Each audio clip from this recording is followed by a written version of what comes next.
এ তরুণিয়া নওজোয়ান জামাকেরা, ইয়া মাই মুরব্বিয়ানেরা, শুনে রেখে রে বাবা, আল্লাহ নবী বাড়িতে নাই।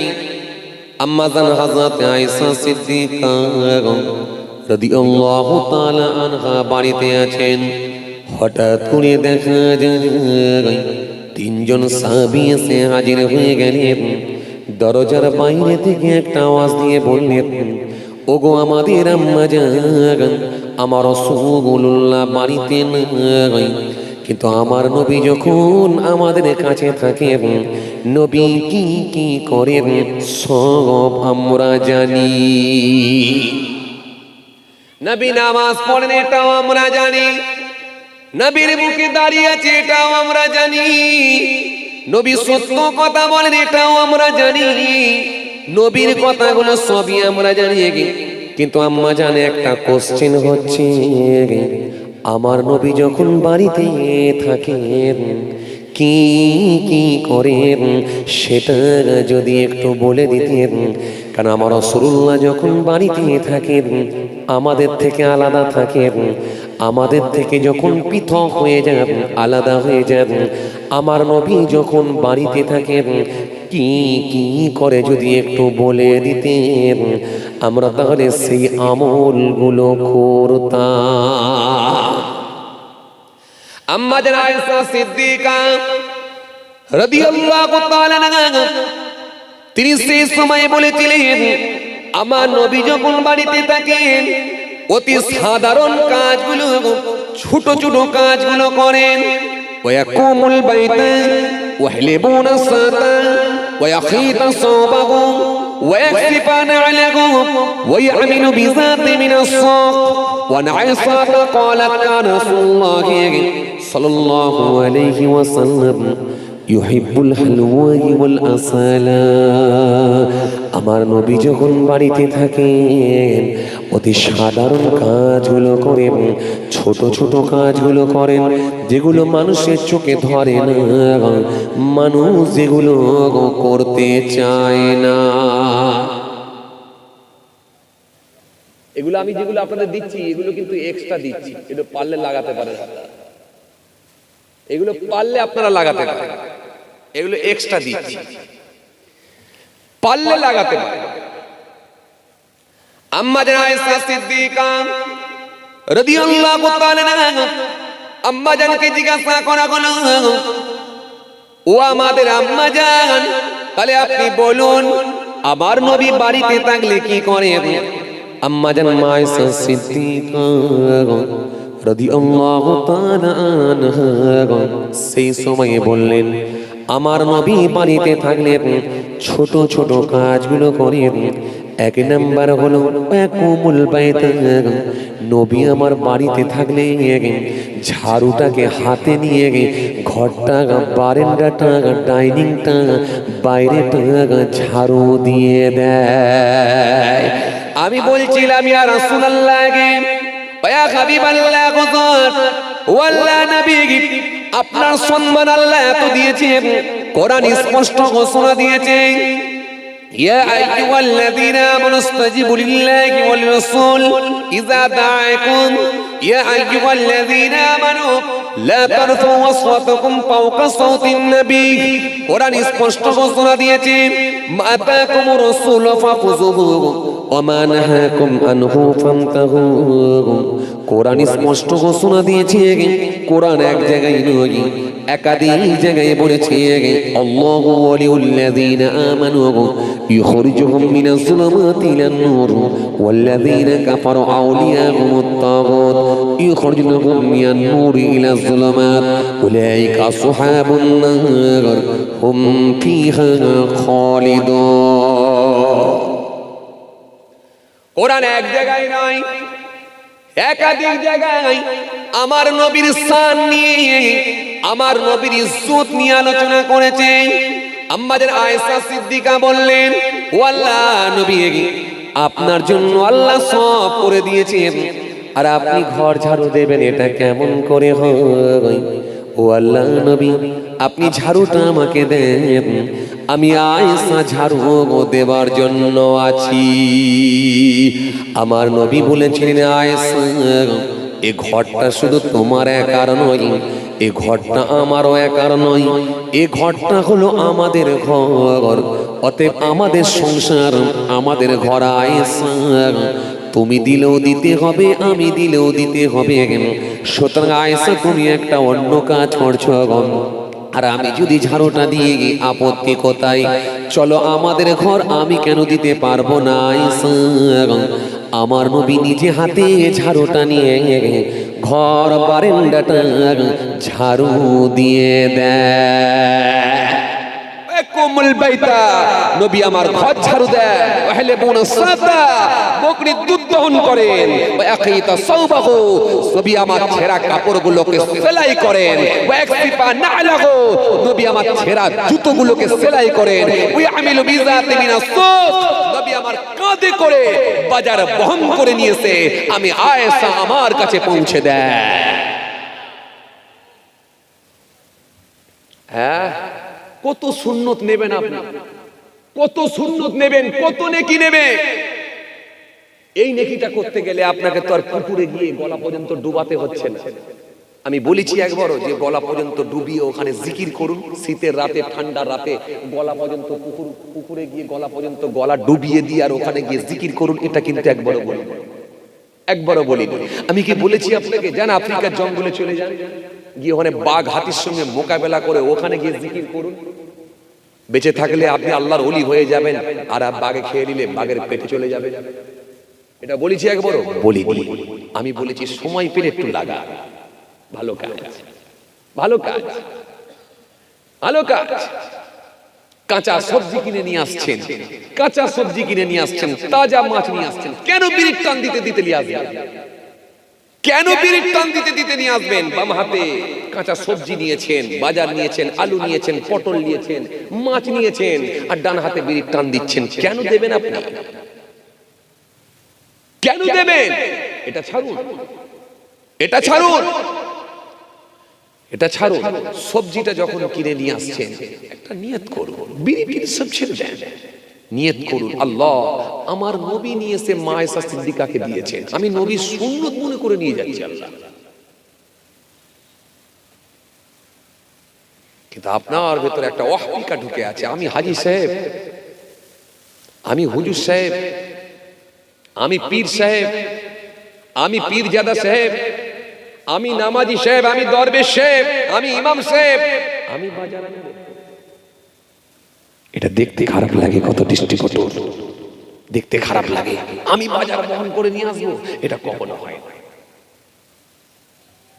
কোটি কোটি টাকার মালিক আমি, 5 তলা বিল্ডিং আমার, 6টা 8টা আমার খালি বাড়িতে কাজের লোক থাকে, তাদেরকে দিয়ে নিয়ে আসবো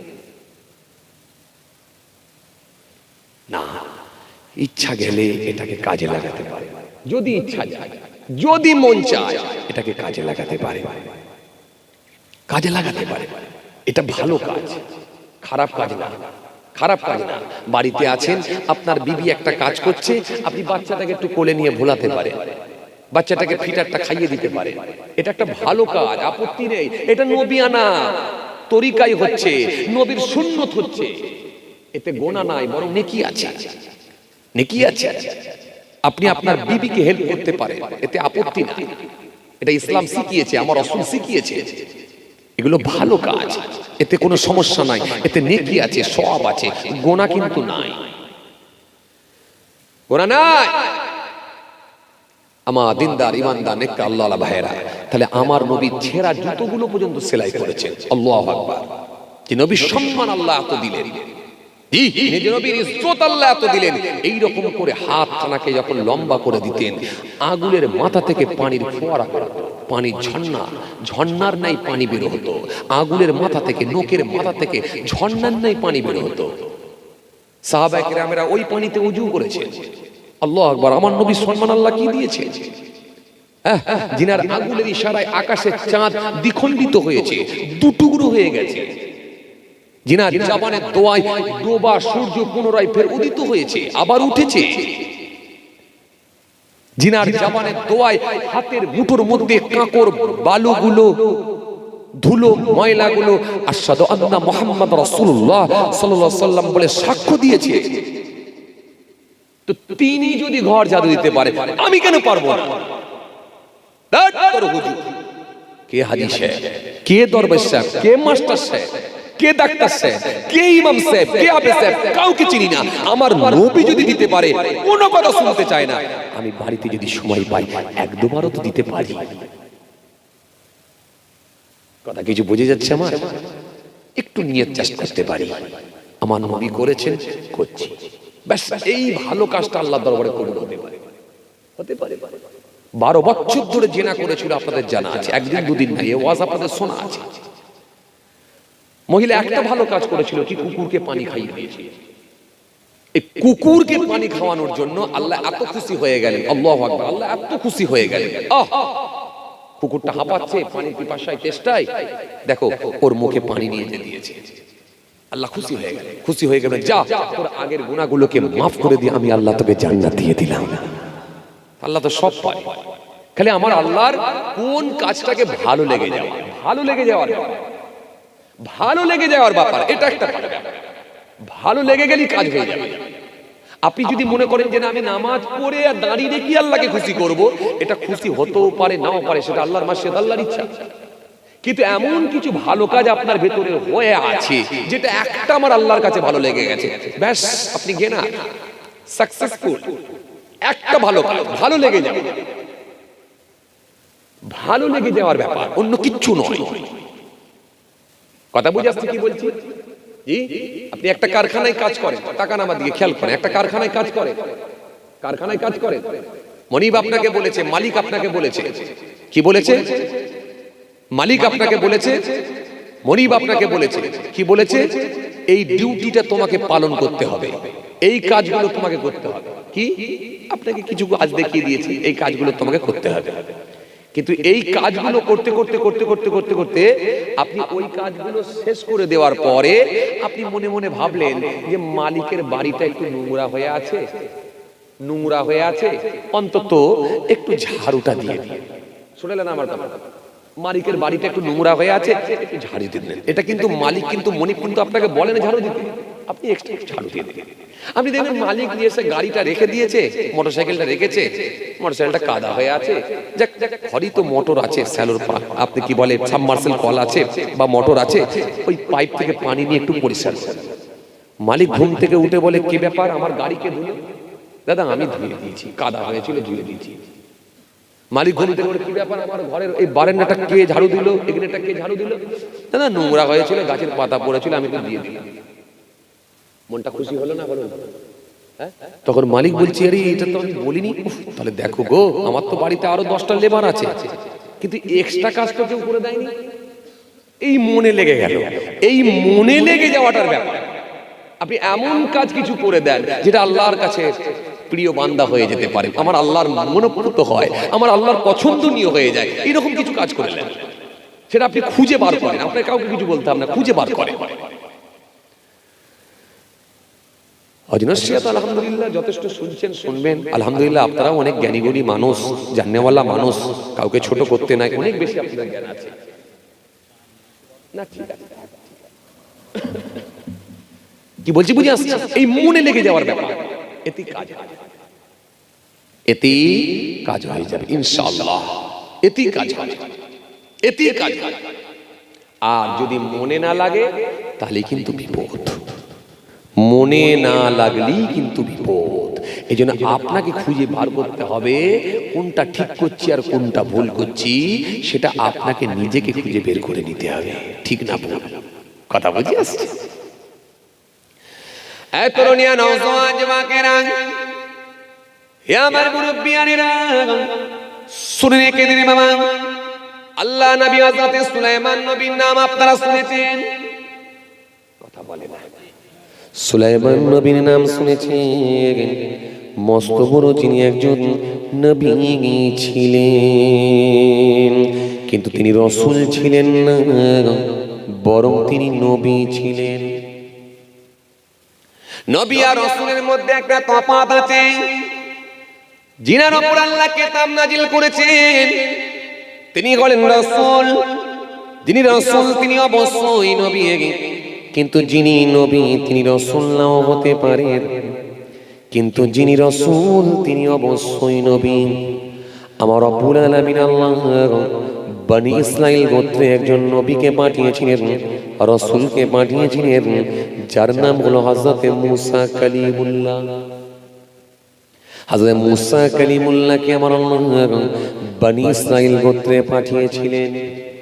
হযরত মুসা সালামকে আল্লাহ হেল্প করার জন্য গুনে গুনে গুনে গুনে আরো 70টা নবীকে আল্লাহ পাঠিয়েছিলেন। এমনকি তিনার ভাই হযরতে হারুন আসলামকে আল্লাহ পাঠিয়েছিলেন। তিনিও কিন্তু বনি ইসরাইল গোত্রে এসেছিলেন, কিন্তু তিনি রাসূল ছিলেন না, বরং তিনিও নবী ছিলেন। এই 70টা নবী ছিলেন, 70টা নবীকে আল্লাহ পাঠিয়েছিলেন। গুনে গুনে আরো 70টা নবীকে আল্লাহ পাঠালেন। প্রত্যেকেই কিন্তু ছিলেন নবী, কিন্তু রাসূল নন। কিন্তু হযরতে মুসা কালিমুল্লাহকে আমার আল্লাহ নবীও করেছিলেন, বড় বড় রাসূলও করেছিলেন। হযরতে মুসা কালিমুল্লাহকে আমার আল্লাহ রাসূল করেছিলেন এবং নবীও করেছিলেন, কারণ তিনার উপরে একটা আসমানি কিতাব আল্লাহ দিয়েছিলেন, যে কিতাবটার নাম হলো তাওরাত কিতাব। এই আসমানি কিতাব দিয়েছিলেন বলে তিনি ছিলেন রাসূল। আর যিনি হবেন রাসূল, যিনি রাসূল তিনি অবশ্যই নবী। হযরতে মুসা কালিমুল্লাহকে আমার আল্লাহ নবী রাসূল করেছিলেন, কিন্তু তিনার ভাইকে নবী করেছিলেন, রাসূল করেন না। সুলাইমান নবীকেও আমার আল্লাহ নবী করেছিলেন, কিন্তু তিনার আব্বাজানকে আল্লাহ নবী এবং রাসূল করেছিলেন, শুধু কিন্তু নবী করেন না। কারণ সুলাইমান নবীর আব্বাজানের নাম হলো, আপনাদের জানা আছে, হযরতে দাউদ আলাইহিস সালাম। হযরতে দাউদ নবীর উপর আমার আল্লাহ একটা কিতাব পাঠিয়েছিলেন। কোন কিতাব? জবুর কিতাব। জবুর কিতাব পাঠালেন কার উপরে? হযরতে দাউদ আসলামের উপরে। এই দাউদ আসলামের উপরে জবুর কিতাব আল্লাহ দিয়েছিলেন, এজন্য তিনি ছিলেন নবী এবং রাসূল। আর তিনার ছেলে হযরতে সুলাইমান নবী, তাকে আমার আল্লাহ আসমানি কিতাব দেন না, এজন্য তিনি ছিলেন নবী কিন্তু রাসূল না। কিন্তু তিনার মার্তবা আল্লাহ কম দেন না, ইজ্জত আল্লাহ কম দেন না। একটা সময় আল্লাহ বলেছিলেন, ও সুলাইমান বলো বলো কি নেবে বলো, রাজ্য নেবে না ইলম নেবে, বিদ্যা নেবে? সুলাইমান নবী একটু চিন্তা করে দেখলেন, যদি আমি রাজ্য বলি এলাকার মানুষ আমাকে রাজা মশাই বলবে, কিন্তু আমার মধ্যে যদি ইলম না থাকে, ধর্মীয় জ্ঞান যদি না থাকে, তাহলে আমি আমার আল্লাহকে চিনতে পারবো না। সুতরাং আল্লাহ রাজ্য আমার দরকার না, দরকার আছে আমার ইলম জ্ঞান। এমন ইলম দেন যে ইলম নিয়ে যেন আপনাকে আল্লাহ বলে চিনতে পারি। এই সুলাইমান নবীকে আল্লাহ কি জ্ঞান দিয়েছিলেন? আল্লাহ রাব্বুল আলামিন খুশি হয়ে গেলেন, আল্লাহ রাব্বুল আলামিন রাজি হয়ে গেলেন। রাজি হয়ে গিয়ে বলে, সুলাইমান পরীক্ষায় তুমি উত্তীর্ণ হয়েছো, পাস করে গেছো সুলাইমান, চলো তোমাকে আমি আল্লাহ রাজ্য দিলাম আর ইলমও দিলাম। এমন জ্ঞান আমি আল্লাহ দিলাম, পৃথিবীর সমস্ত প্রাণীর ভাষা পর্যন্ত তুমি বুঝতে পারবে। গরু ব্যা ব্যা করে কি বলে সুলাইমান নবী তা বোঝে, ছাগল ম্যাঁ ম্যাঁ করে কি বলে সুলাইমান নবী তা বোঝে, বিড়াল ম্যাও ম্যাও করে কি বলে সুলাইমান নবী কিন্তু তাও বোঝে। এই সুলাইমান নবী আপনাদের জানা আছে, তাফসীরের মধ্যে এসেছে 1200 মানুষ নিয়ে সুলাইমান নবী তখ্তার উপরে চেপে উড়ে উড়ে যাচ্ছেন। পৃথিবীর সর্বপ্রথম যিনি হাওয়াতে উড়েছিলেন হযরত সুলাইমান নবী। সুলাইমান নবীর হাওয়াতে উড়ার আগে কোন হেলিকপ্টার কেউ বানাতে পারে না, ড্রোন বানাতে পারে না, রকেট বানাতে পারে না, প্লেন বানাতে পারে না। যা কিছু বানানো হয়েছে সব সুলাইমান নবীর তখতাকে ফলো করি। পৃথিবীর সর্বপ্রথম যিনি নৌকা বানিয়েছিলেন তিনার নাম হলো হযরত নূহ আলাইহিস সালাম। নূহ নবীর আগে কেউ নৌকা বানাতে পারে না, নূহ নবীর আগে কেউ স্টিমার বানাতে পারে না, জাহাজ বানাতে পারে না, বোট বানাতে পারে না, টাইটানিক জাহাজ বানাতে পারে না। যা কিছু বানানো হয়েছে সব হযরত নূহ নবীর নৌকা বানানোর পরে নূহ নবীর নৌকাকে ফলো করি। তবে আপনাদের যেটা বোঝাতে চাইছিলাম, সে সুলাইমান নবী তিনি হাওয়াতে উড়ে উড়ে যাচ্ছেন। একটা দুটো তিনটে চারটে নয়, 1200 মানুষ নিয়ে উড়ে উড়ে যাচ্ছেন। আর পিপিলিকার সর্দার, পিপিলিকার লিডার তার দলের পিপিলিকাদের বলছে, ও আমার দলের পিপিলিকারা অতি সত্বর গর্তের মধ্যে প্রবেশ করো, না জানি সুলাইমান নবী আসছেন, তিনি এখানেই যদি তিনি অবস্থান করেন, তোমরা সকলেই পদপিষ্ট হয়ে মারা যাবে, তোমরা তাড়াতাড়ি গর্তের মধ্যে ঢুকে পড়ো। এই পিপিলিকার সর্দার কি বলছে সুলাইমান নবী সেটাও কিন্তু তক্তায় বসে বসে পিপিলিকার কথাটাও শুনতে পাচ্ছেন। আরো জোরে বলেন, আরো জোরে বলেন। আল্লাহ কি জ্ঞান দিয়েছিলেন সেই সুলাইমান নবীকে? আল্লাহ কি জ্ঞান দিয়েছিলেন? পৃথিবীর সর্বপ্রথম যে মসজিদটা তৈরি করেছিলেন, যে মসজিদটার নাম হলো মসজিদে আকসা, যে মসজিদের দিকে মুখ করে নামাজ পড়তে হতো। ও তরুণিয়া নওজোয়ান যুবকেরা, হে আমার মুরব্বিয়ানা, শুনে রেখে দিন, সারা পৃথিবীতে বাবাজি আমার ভাইরাম, 1 নাম্বার হলো বাবাজি আমার ভাইরা, নাম্বার 1 হলো 1 নাম্বার হলো মসজিদে হারাম, যেটা কাবা বাইতুল্লাহ চত্বরে, এই হারাম শরীফের চত্বরে যদি কোনো ব্যক্তি 1 রাকাত নামাজ পড়ে, আমার আল্লাহ খুশি হয়ে গিয়ে রাজি হয়ে গিয়ে তার নেকির খাতায় 1 লক্ষ রাকাত নামাজের সওয়াব আল্লাহ দিয়ে দেবে। 2 নাম্বার, দ্বিতীয় নাম্বার হলো 2 নাম্বার হলো, দ্বিতীয় নাম্বার হলো মসজিদুন নববী, যে মসজিদটা আমার রাসূলুল্লাহ তৈরি করেছিলেন, যে মসজিদ বিশাল মসজিদ, সারা পৃথিবীর মানুষ জামাতের সঙ্গে নামাজ পড়ে ওই মসজিদে গিয়ে, ওই মসজিদে নামাজ পড়ে। ওই মসজিদ এত বিশাল মসজিদ, যারা হাজী সাহেব দেখেছেন, গিয়েছেন, যারা দেখেছেন, আমাকে আল্লাহ নিয়ে গিয়েছিলেন, আমিও দেখে এসেছি, আমি জানতে পেরেছি, জেনেছি, ওই মসজিদে একসঙ্গে কম বেশি প্রায় 11.5 লক্ষ মানুষ জামাতের সঙ্গে নামাজ আদায় করতে পারি। আরো জোরে বলেন, আরো জোরে বলেন। ওই মসজিদে যদি কেউ 1 রাকাত নামাজ পড়ে, আমার আল্লাহ খুশি হয়ে গিয়ে রাজি হয়ে গিয়ে তার নেকির খাতায় 50,000 রাকাত নামাজের সওয়াব আল্লাহ লিখে দেন। 3 নাম্বার, তৃতীয় নাম্বার হলো মসজিদে আকসা, যে মসজিদে আমার নবী দাঁড়িয়ে দাঁড়িয়ে নামাজ পড়ছিলেন। আপনাদের জানা আছে বিশ্বনবী কম বেশি প্রায় 17 মাস মসজিদে আকসার দিকে মুখ করে নামাজ পড়েছিলেন। সারা বিশ্বে প্রত্যেকটা মসজিদের একটাই বাবাজি কিবলা হয়, মসজিদে একটাই মেহরাব হয়।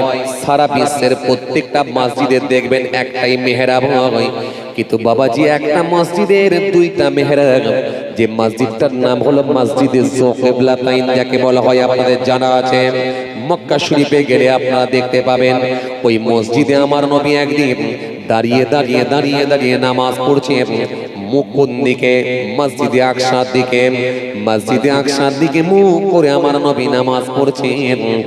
হঠাৎ করে দেখা যায় আমার নবীর একটু মনটা চাইল, অন্তরটা চাইল, আল্লাহ তুমি যদি কাবাকে কিবলা করে দিতে, আমার উম্মতদের জন্য যদি কাবাকে কিবলা বানিয়ে দিতে আমি রাসূলুল্লাহ বড় খুশি হয়ে যেতাম। আমার আল্লাহ সঙ্গে সঙ্গে মনের খবরটাও জানেন। নাহনু আকরাবু ইলাইহি মিন হাবলিল ওয়ারিদ, বান্দা তোদের গর্দানের রগের থেকে আমি আল্লাহ আরো কাছে আছি। ফাইনামা তুআল্লু ফাসাম্মা ওয়াজহুল্লাহ, বান্দা তোরা যেদিকে তাকাস না কেন চারিদিকের মালিক হলাম আমি আল্লাহ। আমার আল্লাহ নবীর মনের খবরটা জানতে পেরে সঙ্গে সঙ্গে তার হাবিবকে জানিয়ে দিলেন, ওহী দ্বারা জানালেন। ওহী হলো দুই প্রকার, একটা হলো ওহী মাতলুব আর একটা হলো ওহী গায়র মাতলুব। একটা জিবরাইলের মাধ্যমে আল্লাহ জানান, একটা জিবরাইলের কোনো প্রয়োজন হয় না। যখন যেটা আল্লাহ ইচ্ছা করে তার হাবিবকে সরাসরি আল্লাহ জানিয়ে দেয়। এজন্য ওহী আসলো বিভিন্ন রকম পদ্ধতিতে। কখনো কখনো ঘন্টার আওয়াজ হতো, রাসূল করিম সাল্লাল্লাহু আলাইহি ওয়াসাল্লাম বুঝতে পারতেন ওহী আসছে। কখনো কখনো ঘন্টার আওয়াজ হতো, কখনো কখনো আমার নবীর মনের ভেতরে জানিয়ে দেওয়া হতো। এখানে আমার নবীর অন্তরে আল্লাহ জানিয়ে দিলেন, হাবিব বন্ধু ও আমার দোস্ত, মুখটা তুমি এখনই ঘুরিয়ে না, কারণ তোমার ইচ্ছা লেগেছে কাবা যদি কিবলা হয়ে যেত তুমি মনের দিক দিয়ে শান্তি পেতে। আমি আল্লাহ বলছি এখনই মুখটা ঘোরাও। 2 রাকাত নামাজ মসজিদে আকসার দিকে হয়েছিল আর 2 রাকাত নামাজ নবী ঘুরিয়ে নিয়েছিলেন, মুখটা ঘুরিয়ে নিয়ে 2 রাকাত নামাজ কাবা বাইতুল্লাহ দিকে 2 রাকাত নামাজ আমার নবী পড়েছিলেন। নবীর ভক্ত যারা, নবীর যারা শিষ্য, নবীর যারা অনুচর, নবীর সহচর অনুচরেরা, রাসূলুল্লাহর প্রেমিকেরা, নবীর পাগলেরা, নবীর ভক্তরা, সাহাবায়ে কেরামেরা কিচ্ছু জানে না, কিচ্ছু বোঝে না, নবী ছাড়া কিছু চিনি না, রাসূল ছাড়া কিছুই বুঝি না। আমার নবী যখন ঘুরেছে কোনো কথা নয়, আমরাও ঘুরে পড়লাম। কেন ঘুরেছেন, কি কারণে ঘুরেছেন, কেন ঘুরেছেন কোনো প্রশ্ন নয়। আমার নবী যেহেতু মুখ ঘুরিয়েছে, রাসূলুল্লাহকে ভালোবেসে আমরাও মুখ ঘুরিয়ে নিলাম। সাহাবারা মুখ ঘুরিয়েছিল, কিন্তু মনে রাখবেন ইহুদিরা কিন্তু মুখ ঘুরায় না। ওই সময় ইহুদিদের মনের মধ্যে একটা কোশ্চেন জেগে উঠেছিল, প্রশ্ন জেগে উঠেছিল, কেন মুখটা ফেরালো, কেন মুখটা ঘোরালো? এটা কি রাসূলুল্লাহ দল তৈরি করতে চাইলেন? কে আমাকে ভালোবেসে মুখ ঘোরালো, কে ঘোরালো না? এটা কি দেখতে চাইলেন? দল তৈরি করার জন্য কি মুখ ঘোরালেন? ঠিক আছে, নামাজটা শেষ হোক। নামাজ শেষ হলে কোশ্চেন হবে। রাসূলুল্লাহ নামাজের সমাপ্তি ঘটালেন। নামাজের যখন সমাপ্তি ঘটল, ইহুদিরা আমার নবীকে প্রশ্ন করবে, আমার নবী বেইজ্জতি হবে, আমার নবীর ইজ্জতের হানি হবে। এটা আমার আল্লাহ কখনো মেনে নিতে পারেন না। নামাজ পড়া অবস্থাতেই আমার আল্লাহ আবার ওহী দ্বারাই আমার নবীকে ফের জানিয়ে দিলেন, হাবিব শোনেন হাবিব, সায়াকুলু সুফাহাউ মিনান নাসি মা ওয়াল্লাহুম আন কিবলাতিহিমুল্লাতী কানু আলাইহা কুল লিল্লাহিল মাশরিকু ওয়াল মাগরিব। হাবিব আয় আমার বন্ধু, এই দোস্ত আয় আমার বন্ধু, ওই সুফাহা মানুষগুলো, ওই জাহেল মানুষগুলো, ওই অজ্ঞ মানুষগুলো এখনই আপনাকে প্রশ্ন করবে, এখনই আপনাকে কোশ্চেন করবে, কেন আপনি মুখটা ফিরিয়েছেন? আপনি ওদেরকে সেই সময় উত্তর দেবেন, উল্লিল্লাহিল মাশরিকু ওয়াল মাগরিব। আপনি বলবেন মাশরিক কার, মাগরিব কার? পূর্ব দিকের মালিক কে, পশ্চিম দিকের মালিক কে? তারা বলবে আল্লাহ। আপনি তাদেরকে বলবেন যে আল্লাহ পূর্ব পশ্চিম দিকের মালিক, সবের মালিক, সে আল্লাহর হুকুমই মুখটা ঘুরিয়েছি। কথা বুঝে যাচ্ছে বাবাজি? হ্যাঁ ভাইরা আমার, দোস্তরা আমার, বন্ধুরা আমার, সহজ আপনাদের জানা আছে, তবু মনে পড়লো তো একটু টাচ দিলাম। তো যেটা বুঝাতে চাইছিলাম ওই মূল কথা, এই মসজিদে আকসা যিনি তৈরি করেছিলেন তিনি হলেন হযরতে সুলাইমান আলাইহিস সালাম আল্লাহ বিরাট পাওয়ার দিয়েছিলেন। জি, সেই সুলাইমান নবী তিনি বিছানায় শুয়ে আছেন। আসেন মূল কথা এবার ফিরে আসি, যেটা আমি আজকে বোঝাতে চাইছিলাম, যে প্রসঙ্গ আজকে তৈরি করেছিলাম, যে সাবজেক্ট আমি তৈরি করেছিলাম, যে টপিকের উপরে ওয়াজ করতে চেয়েছিলাম আজকে আমি, ওয়াবিলুস সালিহা, এই যে ছোট্ট টপিক, এর উপরে আজকে আমার বিষয়বস্তু রাখতে চেয়েছিলাম। আমি আবার সেই দিকে ফিরে আসছি। এত বড় পাওয়ারফুল নবী, তিনি সমস্ত প্রাণীর ভাষা যিনি বুঝতে পারতেন, হাওয়াতে যিনি উড়ে উড়ে যেতেন, পৃথিবীর সর্বপ্রথম তিনি জেনেদেরকে নিয়ে মসজিদ তৈরি করেছিলেন। তিনি ইন্তেকাল হয়ে যাবার পর, তিনার ওফাত হয়ে যাবার পর তিনি ওসিয়ত করেছিলেন, নবীদের লাশ পচবে না, গলবে না, কেউ খেতে পারবে না। সুতরাং আমি ইন্তেকাল হয়ে গেলেও আমার পিছনে লাঠি ঠেক দিয়ে দাঁড় করিয়ে দেবে, যাতে করে দূর থেকে জেনেরা দেখে বুঝতে পারে যে নবী সুলাইমান দাঁড়িয়ে আছে, ভয়ে যাতে করে কাজ করে। মসজিদ আল্লাহ কমপ্লিট করিয়ে নিলেন। সুলাইমান নবী একদিন নয়, দিনের পর দিন দাঁড়িয়ে আছেন লাঠিতে ঠেক দিয়ে। শেষে আপনাদের জানা আছে ওই লাঠিতে ওই পোকা লেগে গিয়েছে। লেগে যাবার পরে লাঠিটা হঠাৎ করে ভেঙে যায়। ভেঙে যখন যায়, সুলাইমান নবীর লাশ, শরীর মোবারকটাও পড়ে যায়। পড়ে যাবার পরে জেনেরা বুঝতে পারলো, যা হুজুর তো বেঁচে নাই, যদি আনতে পারতাম আগে তাহলে এত কষ্ট করতে হতো। কথা বলছি, চলেন যেটা আমি বুঝাতে চাইছিলাম, এই এত বড় পাওয়ারফুল নবী, আমি খালি এটাই বুঝাতে চাইছি আল্লাহ কি ইজ্জত দিয়েছিলেন, কি পাওয়ার দিয়েছিলেন। সেই সুলাইমান নবী বিছানায় শুয়ে আছে, বুকের উপর দিয়ে একটা পিঁপড়ে যাচ্ছে। পিপিলিকা বোঝেন তো আপনারা? পিঁপড়ে যাচ্ছে বুকের উপর দিয়ে। বুকের উপর দিয়ে যখন পিঁপড়ে চড়ছে, পিঁপড়ে যাচ্ছে, সুলাইমান নবী একটু বিশ্রাম করছেন, ঘুম ঘুম ভাব, চোখটা একটু ছোট হয়ে আছে। আর বুকের উপর দিয়ে যখন পিঁপড়েটা হেঁটে হেঁটে যাচ্ছে, হুজুর একটু অস্বস্তি বোধ করছেন, একটু যেন বিরক্তি প্রকাশ করছেন। স্বাভাবিক, এটা বিরক্তি হওয়ার কথাই, কারণ আমরা অনেক সময় যখন একটু ঘুম ঘুম ভাব বিছানায় শুয়ে আছি, কানের কাছে যদি একটা মশা এসে বঁ করে উড়ে চলে যায়, বিরক্ত লাগে না? লাগে না? কথা বলে লাগে না? লাগে না? আবার দ্বিতীয়বার যখন কানের কাছে এসে বঁ করছে, তখন ঘুমের মধ্যে চোখ বন্ধ করি, ঝেড়ে এক চড়। এরকম হয় না? কথা বলেন, এরকম হয় না? ঝেড়ে যখন গালে এক চড় মারলো, দেখো মশা বেরিয়ে চলে গেল, নিজের চড় নিজেই খেয়ে গেল। কিন্তু তখনও দেখার সুযোগ হচ্ছে না যে কেমন চর খেলাম, কারণ তখন এমন ঘুম ধরেছে, যা হবে পরে দেখা যাবে। কথা ঠিক কি? বিছানাতেই শুয়ে আছে। আবার যখন মশাটা কানের কাছে এসে ফের বঁ করছে, তখন বুঝি যা, মশা তো মরে না তাহলে। তো যাই হোক, মশা হোক আর মাছি হোক, এই কানের কাছে যখন বঁ বঁ করে বিরক্ত লাগে। তো সুলাইমান নবীর বুকের উপর দিয়ে পিঁপড়ে চড়ছে, জি একটু বিরক্তি প্রকাশ করলেন, করে বারবার পিঁপড়েটাকে ধরার চেষ্টা করছেন। পিঁপড়েটা ফসকে চলে যাচ্ছে। সুলাইমান নবী আস্তে করে পিঁপড়েটাকে ধরলেন, ধরে বলে এবারে হয়েছে, ধরে জমিনের উপরে এরকম করে রেখে দিলেন। ব্যাস, এতটুকু কাজ রেখে দেওয়ার পরই ওই পিঁপড়ের জবানকে আল্লাহ খুলে দিলেন। পিঁপড়ে স্পষ্ট ভাষায় বলছেন, ও হযরত সুলাইমান নবী, আপনি মানুষ হতে পারেন, আপনি নবী হতে পারেন, আল্লাহ আপনাকে বিরাট পাওয়ার দিতে পারে, হাওয়াতে আপনি উড়ে যেতে পারেন, আল্লাহ প্রত্যেকটা প্রাণীর ভাষা বোঝার মতো ক্ষমতা আল্লাহ আপনাকে দিয়েছে, হতে পারে, সব পারে। কিন্তু তা বলে আমার মতো একটা ছোট্ট প্রাণীকে আপনি কষ্ট দেবেন, এটা কিন্তু আল্লাহ আপনাকে বলেনি।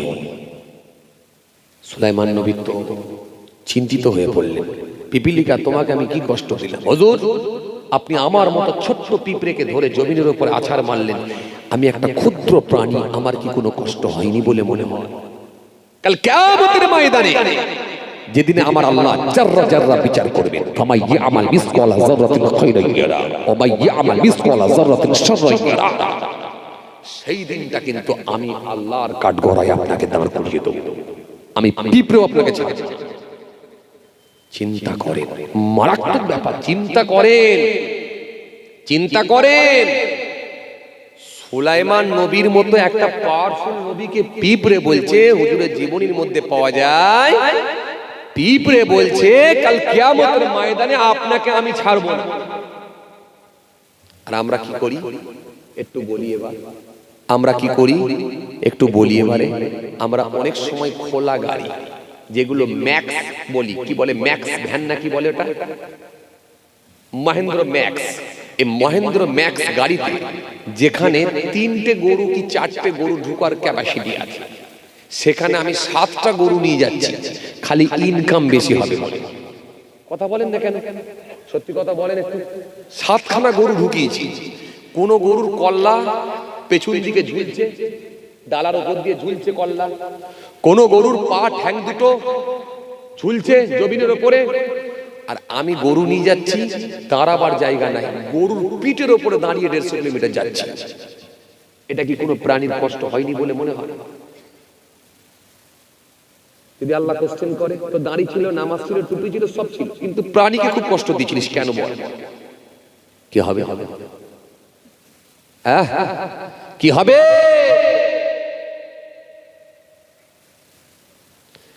বলুন কি হবে? সেদিনে কি জবাব দেবে যদি কোশ্চেন হয়? যদি কোশ্চেন হয় তখন উত্তর কি দেবেন বলে? আপনার বাড়িতে আপনি মুরগি পুষেছেন, হাঁস পুষেছেন, মুরগি পুষেছেন, বাড়িতে বিবি নেই, আপনার উপর দায়িত্ব দিয়ে চলে গেছে, আপনি 2 দিন কি 1 দিন খেতে দিতে ভুলে গেলেন, এই প্রাণীটা খেতেই পেল না, যদি আল্লাহর দরবারে কৈফিয়ত হয় কি হবে? এটা কি কাবিরা গুনাহ নয়? হ্যাঁ, এটা কি কাবিরা গুনাহ নয়? এগুলো সব কিন্তু কাবিরা গুনার অন্তর্ভুক্ত, এটা আপনাকে মনে রাখতে হবে। ভাইরা আমার, দোস্তরা আমার, বাবাজিরা আমার, সুলাইমান নবী ছোট্ট একটা পিঁপড়ে, এই পিঁপড়ে কৈফিয়ত করছে, হুজুর আপনি নবী হতে পারেন, এত বড় পাওয়ারফুল একজন নবী হতে পারেন, আল্লাহ আপনাকে বিরাট পাওয়ার দিতে পারে, কিন্তু আমার মতো ছোট্ট একটা ক্ষুদ্র প্রাণীকে আপনি কষ্ট দিতে পারেন, এটা কখনো হয় না। হযরত সুলাইমান নবী সেই সময় বলেছিলেন, হে পিপীলিকা শুনে রেখে দাও, তোমাকে আমি কোনো কষ্ট দিচ্ছি না, তুমি আমার বুকের উপর দিয়ে চড়ছিলে, তোমাকে আমি ধরে নিয়ে জমিনের উপর রেখে দিয়েছি, তোমাকে তো আমি কোনো কষ্ট দিই না। হযরত সুলাইমান নবী বলেছিলেন, তোমাকে তো আমি কোনো কষ্ট দিই না। পিপীলিকা সেই সময় বলেছিল, ও হযরত সুলাইমান নবী, আমার মতো ছোট্ট প্রাণীকে জমিনে রেখে দিয়েছে, এটাই আমার জন্য অনেক কষ্টকর হয়েছে, এটা আমার জন্য বড় কঠিন হয়েছে, কারণ আমার মতো ক্ষুদ্র প্রাণীকে আপনি জমিনের উপরে কাছাড় মারবেন, এটা কখনো হতে পারে না।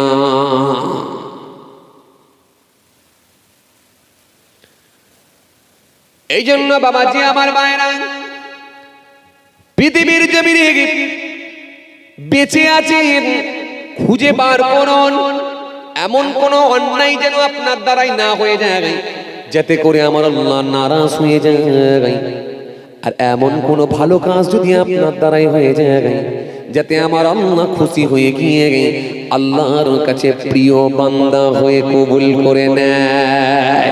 এজন্য বাবাজি আমার ভাইরা, এটা খুঁজে কিন্তু আপনাকে বের করতে হবে। সুলাইমান নবীর ঘুমটা ভেঙে গেল, উঠে বললেন, ও পিপীলিকা শোনো, তোমাকে তো আমি কোনো কষ্ট দিই না, তোমার ওপর আমি কোনো জুলুম করি না, তোমাকে তো আমি কোনো কষ্ট দিই না।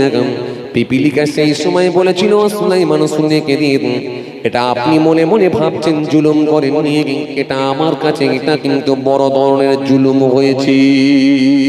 এজন্য আল্লাহ রাব্বুল আলামিন বলছেন, ওয়ালাউ ইয়ারাল্লাযীনা যালামু ইয ইয়ারাউনাল আযাব আন্নাল কুওয়াতা লিল্লাহি জামিআ ওয়া আন্নাল্লাহা শাদীদুল আযাব। আল্লাহ রাব্বুল আলামিন কোরআনে কারীমের মধ্যে বলছেন, সুন্দর করে বলছেন, কতই না ভালো হতো যদি তারা আমার শাস্তিকে বিশ্বাস করে নিত, আর আমার শাস্তিকে বিশ্বাস করে নিয়ে যদি ফিরে চলে আসতো। আমি আল্লাহ রাব্বুল আলামিন কাফেরদের জন্য, জালিমদের জন্য রেখেছি যন্ত্রণাদায়ক শাস্তি। এই জন্য আল্লাহর শাস্তিকে দেখে বিশ্বাস করে নিয়ে ফিরে চলে আসাটাই হলো বুদ্ধিমানের কাজ।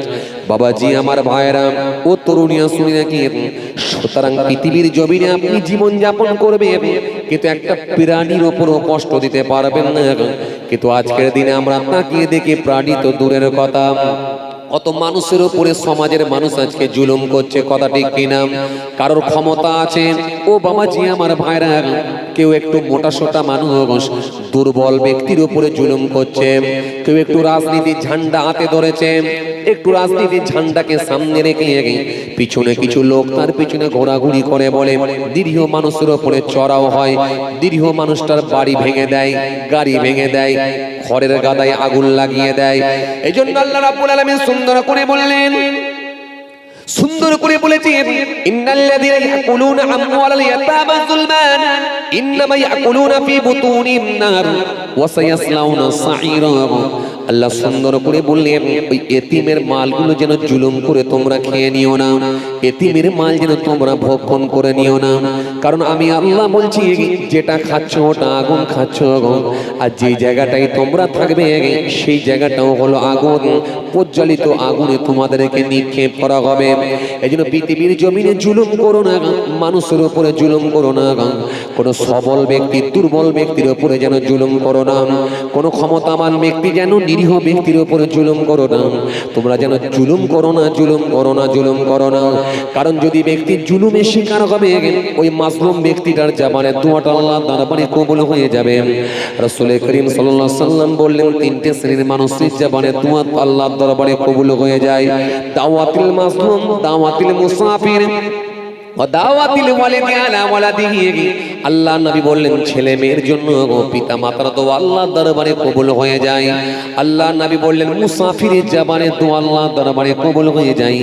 আর একটা শ্রেণীর মানুষের দোয়া কবুল হয়, যে ব্যক্তিটা জুলুমের শিকার হয়েছে, জোর করে তার জমিটা বর্গা করে নেওয়া হয়েছে, জোর করে আল ছেটে ছেটে বাড়িয়ে নেওয়া হচ্ছে, জোর করে তার ভিটের ওপর ফিটের ওপর পিলার পুঁতে রাস্তা বের করে দেওয়া হয়েছে, এটা জোর করে হয়েছে, জোর করে ক্ষমতার বলে বলিয়ান হয়ে যদি কারো জায়গা দখল করে নেওয়া হয়, জায়গার উপরে পিলার মেরে দখল করে নেওয়া হয়, জোর করে যদি কারোর জায়গা দখল করে নেওয়া হয়, জমিটা যদি বর্গা করে নেওয়া হয়, ওই ব্যক্তিটা মাজলুম ব্যক্তিটা যখন পৃথিবীর জমিনে ন্যায় বিচার পাবে না, মসজিদে গিয়ে চোখের পানি ছেড়ে আল্লাহ দরবারে কেঁদে কেঁদে কেঁদে কেঁদে বলবে, আমার নবী সেই সময় জানিয়ে দিলেন, ওই মাজলুম ব্যক্তির জবানের দোয়াটা আল্লাহর দরবারে কবুল হয়ে যাবে।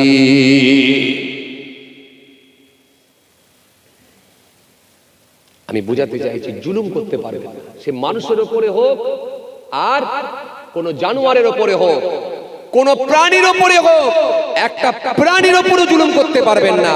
একটা ছোট্ট পিপিলিকাও সুলাইমান নবীকে বলছে, হুজুর কাল কিয়ামতের ময়দানে আপনাকে দাঁড় করাবো।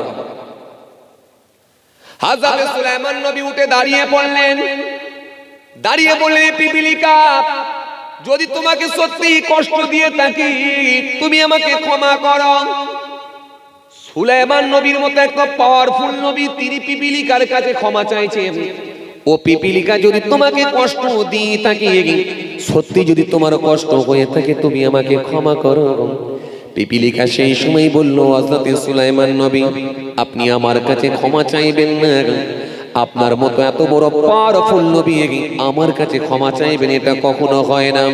তবে হুজুর একটা কথা শুনেন, ও আল্লাহ নবী হযরত সুলাইমান নবী জীবনে যতদিন বেঁচে থাকবেন, আমি পিপিলিকা আপনাকে তিনটে ওসিয়ত করে যাই, তিনটে আপনাকে কথা বলে যাই, এই তিনটে ওসিয়ত করে যাই, এই তিনটে কথা আপনাকে মেনে নিতে হবে। আল্লাহ নবী সুলাইমান নবী সেই সময় বললেন, কি কি কথা বলো? হযরত সুলাইমান নবী বলার সাথে সাথে পিপিলিকা সেই সময় বলেছিল, এক নাম্বার হলো পৃথিবীর জমিনে যতদিন আপনি হায়াতে থাকবেন, পৃথিবীর জমিনে যতদিন আপনি বেঁচে থাকবেন, যখন আপনি কোনো বিচার করবেন, ওই বিচারটা আপনি ন্যায় বিচার করবেন, অন্যায় ভাবে কখনো বিচার করবেন না, কারোর পক্ষপাতিত্ব করে বিচার করবেন না, কোনো পক্ষকে টেনে বিচার করবেন না, বিচারটা সর্বসময় আপনি ন্যায় বিচার করবেন, এটা হলো নাম্বার 1। তিনটে ওসিয়ত করেছিল, তিনটে কথা। তার মধ্যে একটা, পৃথিবীর জমিনে যতদিন বেঁচে থাকবেন ন্যায় বিচার করবেন, অন্যায় ভাবে বিচার করবেন না। আজকে ন্যায় বিচার হয় বলে মনে হয় সমাজে? কথা বলে, যার জমি বর্গা হচ্ছে সেই জেল খাটছে। কথা ঠিক কিনা ভুল বলে? হ্যাঁ না কিছু বলেন? যার জমি বর্গা হচ্ছে সেই জেল খাটছে, যে বর্গা করছে সে ঘুরে বেড়াচ্ছে, পেছনে ঝান্ডা আছে, লোক আছে, হাতে ঝান্ডা আছে। কথা বলে জি? যার গাড়ি ভেঙে দেয়া হচ্ছে, যাকে পেটা হচ্ছে, তাকে আবার পিজন ভ্যানে তুলে জেলেতে ঢুকিয়ে দেয়া হচ্ছে। আর যার নির্দেশে হচ্ছে, যার অর্ডারে হচ্ছে, সে ঘুরে বেড়াচ্ছে। কেন? হাতে ঝান্ডা আছে, হাতে ঝান্ডা আছে, পিছনে লোক আছে, নেতা আছে, মন্ত্রী আছে। কে বলবে? কে বলবে? এই জন্য কাল কিয়ামতের ময়দানে অবিচারকারী বিচারকগুলোকে আল্লাহ আগুনের পোশাক পরিধান করাবে। অবিচারকারী বিচারকগুলোকে আল্লাহ আগুনের পোশাক পরাবে। আগুনের পোশাক, পোশাকটা যেটা হবে আগুনের। ফলে কি হবে? এই আগুনের পোশাক যখন পরিয়ে দেওয়া হবে, পরিয়ে দেওয়ার সাথে সাথে তার শরীরের গোস্তগুলো, হাড়হাড্ডি যা আছে, রগ নিশা হাড়হাড্ডি যা গোস্ত আছে, সব গলে গলে টসকে টসকে জমিনের উপরে পড়বে। ঠিক প্লাস্টিককে, প্লাস্টিক বোঝেন তো আপনারা? প্লাস্টিক, ফাইবার বা প্লাস্টিক যেমন আগুনে পোড়ালে যেমন টসকে টসকে পড়ে না, রসে রসে পড়ে, জি, ওই এক টোপা দু টোপা করে যেমন পড়ে, ওই রকম শরীরের গোস্তগুলো সব এক টোপা দু টোপা করে পড়তে থাকবে, ঝরে ঝরে পড়বে। এটা অবিচারকারী বিচারকগুলোকে আল্লাহ পড়াবে। এই জন্য বিচার কে করবে? যার মধ্যে ইলমে দ্বীন আছে। বিচার কে করবে? যার মধ্যে আল্লাহর কোরআন আছে, যার মধ্যে শরীয়তের জ্ঞান আছে, সে বিচার করবে। কিন্তু আজকের বিচার করছে কারা? মাতাল। আজকের বিচার করছে কারা? লম্পট। আজকের বিচার করছে কারা? সুদখোর। আজকের বিচার যারা করছে তারা কারা? ঘুষখোর। ইমাম সাহেবের বিচার করবে কে রে ভাই? এলাকার একটা টপ র্যাঙ্কের সুদখোর, সে বিচার করবে। কেন? মাসে 4টে ছুটি নেওয়া দরকার ছিল, 5টা নিলে কেন? মাসে 4টে ছুটি নেওয়ার দরকার ছিল, তুমি বাড়িতে গিয়ে আর একদিন কাটালে কেন? 5টা ছুটি হলো কেন? বিচার বসলো। কে বিচার করছে? এলাকার একটা টপ র্যাঙ্কের সুদখোর, সে বিচার করবে। লজ্জা, লজ্জা। ওর বিচার করা দরকার ছিল ইমাম সাহেব, তবে ন্যায় বিচার হতো। ভাবতে অবাক লাগে। এই হচ্ছে দুনিয়া। কিছু করার নাই। আমি প্রথমেই বলেছি, কিচ্ছু করার নেই। আপনাকে প্রথমেই বলেছি, পাকাল ম্যাচের নাই, চলতে হবে। সব দেখলেও আপনি কিছু করতে পারবেন না। মানি হবে অপমান, গুণী হবে দোষী, সত্য যাবে নির্বাসন, মিথ্যা হবে বেশি। লজ্জা উঠবে আকাশেতে, শরম খাবে ধান, যাতে উঠবে অজাতেরা, থাকবে না আর মান। জ্ঞানীরা চুপসে যাবে জ্ঞানীহীনদের কাছে, জ্ঞানীরা চুপসে যাবে জ্ঞানীহীনদের কাছে। কথাগুলো বিদ্বানেরা সত্যি বলে গেছে। কি কথা ঠিক কি না? কিচ্ছু করার নাই, কিচ্ছু করার না। ভারতের অবস্থাও খুব খারাপ, জি, বাংলার অবস্থাও খুব খারাপ। আর পাশের দেশ বাংলাদেশের অবস্থা আরো খারাপ। বাংলাদেশের অবস্থা আরো খারাপ, জি। সুদের বিরুদ্ধে বললি সুদখোর কাস্তে নিয়ে উঠছে, হুজুরের গলায় কেটে ফেলে। এরকম হচ্ছে কি হয়নি? সোশ্যাল মিডিয়া দেখতে পাচ্ছেন কি পারেন? লটারির বিরুদ্ধে বললি লটারি হাতুড়ি নিয়ে উঠছে, মাথায় ফাটিয়ে ফেলে। আস্তে আস্তে আস্তে আস্তে কণ্ঠরোধ করা হচ্ছে। আস্তে আস্তে আস্তে আস্তে কোরআনের কথা আর বলতে দেওয়া হবে। কোরআনের কথা, হাদিসের কথা, সত্য কথা, ন্যায় কথা যদি মানুষ বলতে না পারে, আলেম ওলামাদের যদি কণ্ঠরোধ করা হয়, তাহলে বুঝতে পারবেন কিয়ামত কিন্তু এটা আলামত। এই লক্ষণ ভালো নয়, এই লক্ষণ ভালো নয়। এই জন্য আল্লাহ রাব্বুল আলামিন সুন্দর করে বলেছেন, ওয়ামিনান নাসি মান ইয়াকুলু আমান্না বিল্লাহি ওয়া বিল ইয়াউমিল আখির ওয়া মা হুম বিমুমিনিন। আল্লাহ বলছে মানুষের মধ্যে এমন কিছু মানুষ আছে যারা বলছে যে আমি আল্লাহর উপরে ঈমান এনেছি। মানে আমানা বিল্লাহ, অবিল ইয়াউমিল আখির, যারা বলছে পরকালের উপরে ঈমান এনেছি, আখিরাতের উপরে ঈমান এনেছি, কিন্তু আমি আল্লাহ বলছি ওয়ামা হুম বিমুমিনিন, তারা কিন্তু মুমিন নয়। তারা কিন্তু মুমিন নয়। কে বলছেন? আল্লাহ বলছেন। সব থাকবে কিন্তু মুমিন নয়। ওরা যতই বলুক আমরা মুমিন, আমরা মুসলমান, কিন্তু না।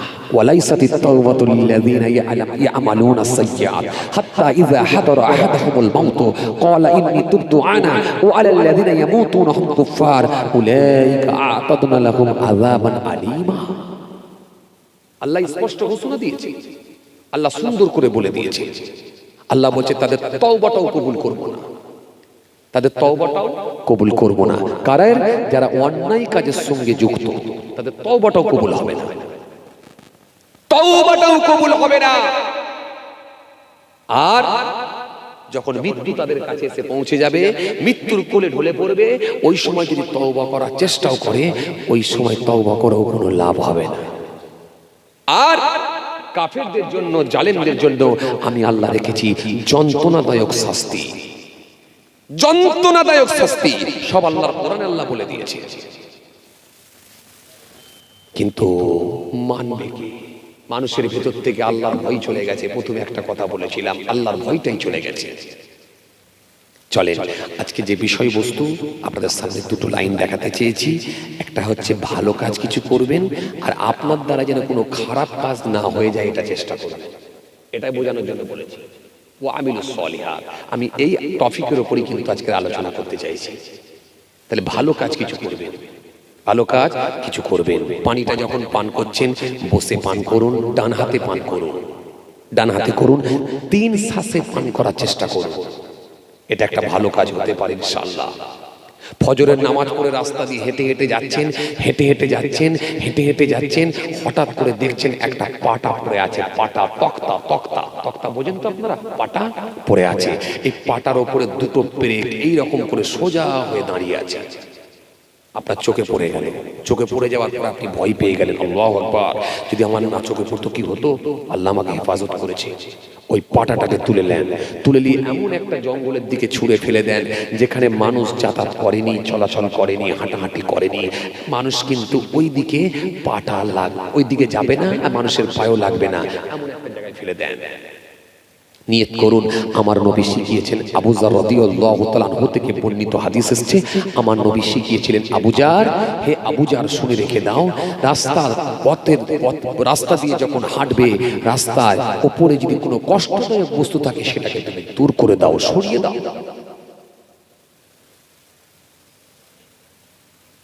এই কয়েকদিন আগে, এটা আমার মনে পড়ে গেল বলে তাই বললাম, কয়েকদিন আগে ওই যে আপনাদেরকে বলছিলাম না যে মাঝে মাঝে বাজার যেতে হবে, বলছিলাম কি বলিনি? এটা প্রথমে রেখেছিলাম কিন্তু আলোচনা, বলেছিলাম না? আমি শখ করে মাঝে মাঝে বাজারে যাই, সব সময় তো টাইম পাই না, কেন আমরা রাত জাগার লোক, রাতের বেলা জলসা করি, দিনের বেলা ঘুমিয়ে থাকি। এটাই সিস্টেম আমাদের, তো উল্টো হয়ে গেছে। কি বুঝতে পারছেন যে ডে নাইট, আল্লাহ নাইটটা আরামের জন্য করেছে, ঘুমানোর জন্য করেছে, কিন্তু নাইটটা আমাদেরকে জেগে আর দিনের বেলা ঘুমিয়ে কাটাই।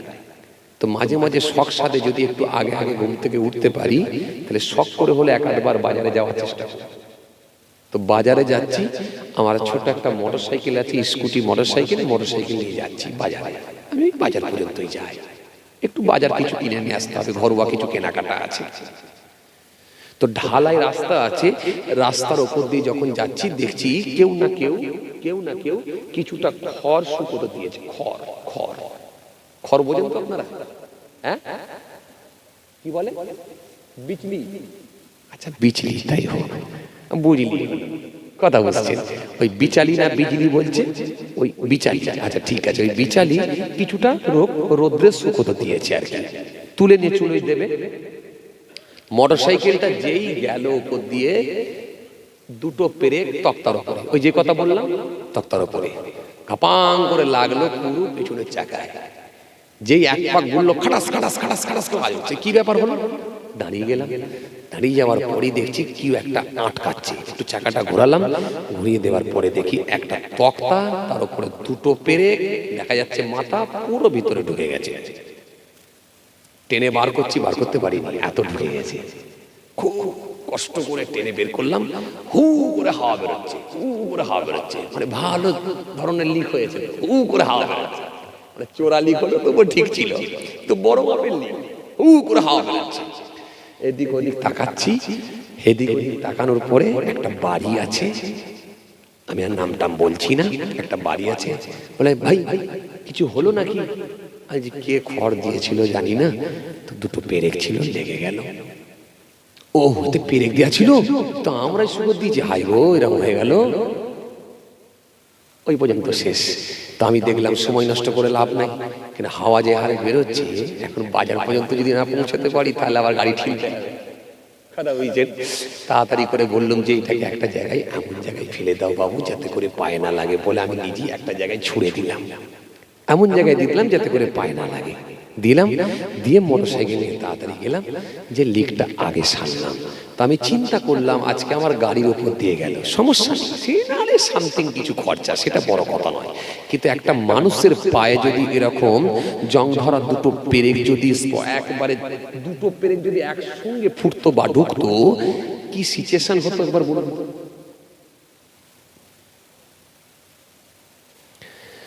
বলুন কি অবস্থা হতো।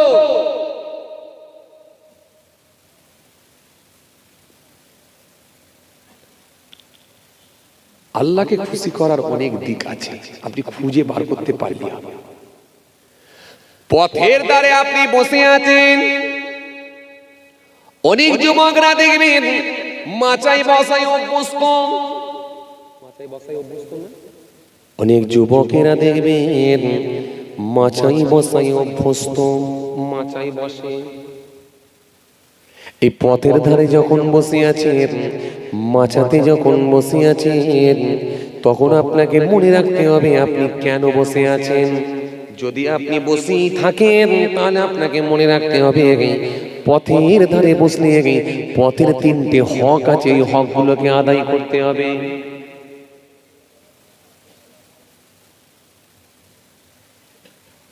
দরুদ শরীফ আল্লাহুম্মা।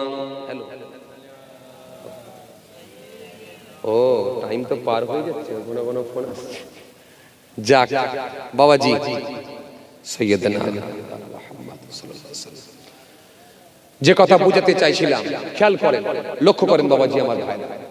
তাহলে এই যে মাচায় বসে আছেন বা পথের ধারে বসে আছেন, এই পথের ধারে বসলেও কিন্তু আপনার তিনটে হক আদায় করতে হবে।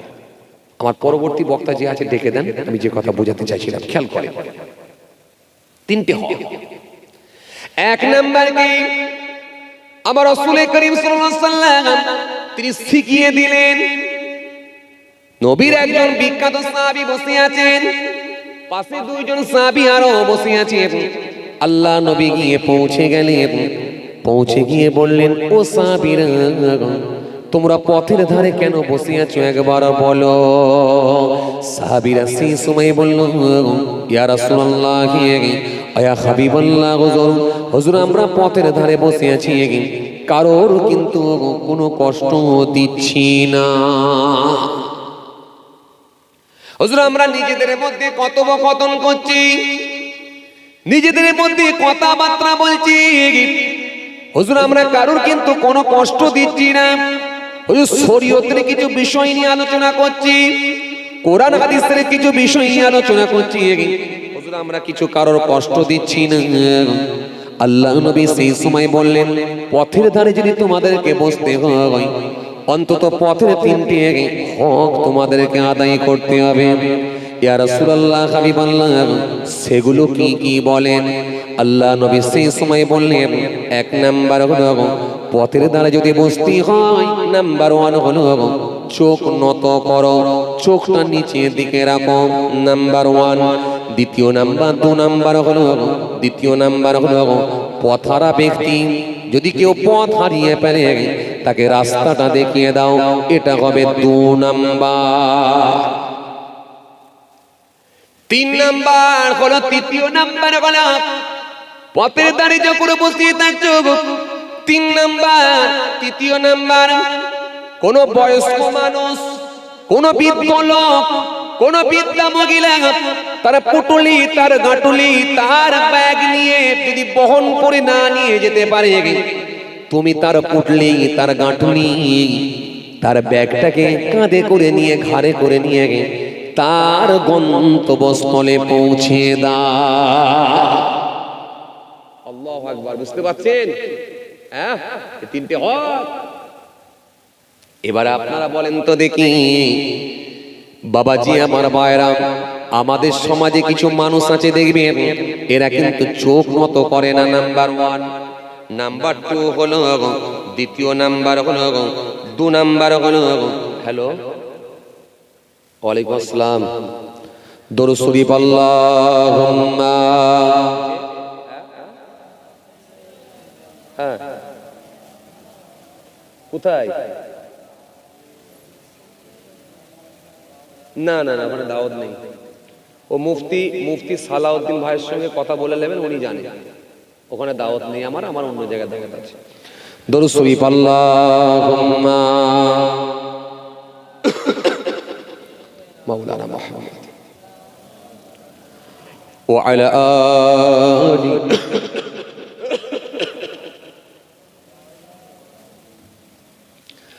তাহলে নাম্বার 2 হলো কি, রাস্তা দেখিয়ে দাও। কিন্তু আজকে রাস্তা দেখানোর লোক কটা আছে? রাস্তা ভুলও দেখিয়ে দিচ্ছে, এমনও মানুষ আছে না নাই? আমাদেরকেও রাস্তা ভুল দেখিয়ে দিচ্ছে অনেক সময়, দেখতে পাচ্ছি। এজন্য 4-5 জন 6 জন যেখানে থাকে সেখানে জিজ্ঞাসা করছি, যাতে করে হয়তো রাস্তাটা ঠিক বলে। কেন দিনকাল ভালো নয়, মানুষ আস্তে আস্তে খারাপ হয়ে গেছে। ভারতবর্ষের চিত্রটা আস্তে আস্তে পাল্টে দিয়েছে, সাম্প্রদায়িকতার হাওয়া একটা ছড়িয়ে গেছে, মানুষের মধ্যে এখন হিংসার বাতাবরণ তৈরি হয়ে গেছে। যখনই দেখছে টুপিওয়ালা, দাড়িওয়ালা, হুজুর সাহেব, মৌলী সাহেব যে এই দিকে রাস্তাকে এই দিকে দেখিয়ে দিচ্ছে, এমন ঘটনা বহুবার ঘটেছে। আবার লোককে জিজ্ঞাসা করে ফের ব্যাক করে এসেছি, রাস্তাও ভুল। নবী বললেন, আর একটা কথা মেনে নাও, যদি কোনো বৃদ্ধ মানুষ মাথায় পুটলি নিয়ে, গাঁটুলি নিয়ে বহন করে না নিয়ে যেতে পারে, ওর পুটলি গাঁটুলিটা তুমি বহন করে তার গন্তব্যস্থলে পৌঁছে দাও। নবী বললেন, এই কথাটাও মেনে নাও। ও বাবাজি আমার ভাইরা, এটা তো বড় টাফ ব্যাপার, কঠিন ব্যাপার। আজকের দিনে বলো তো দেখি, মাথায় পুটলি বহন করে নিয়ে গন্তব্যস্থলে পৌঁছে দেবার লোক কি আর আছে? জোরে বলা আছে? না, নেই নেই নেই। আজকের দিনে পৌঁছাবার লোক আর নেই। তাহলে সবটাই উল্টো।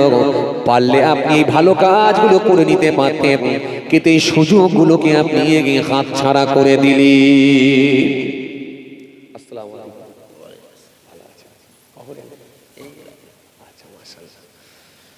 কথা বোঝা গেল বাবাজি?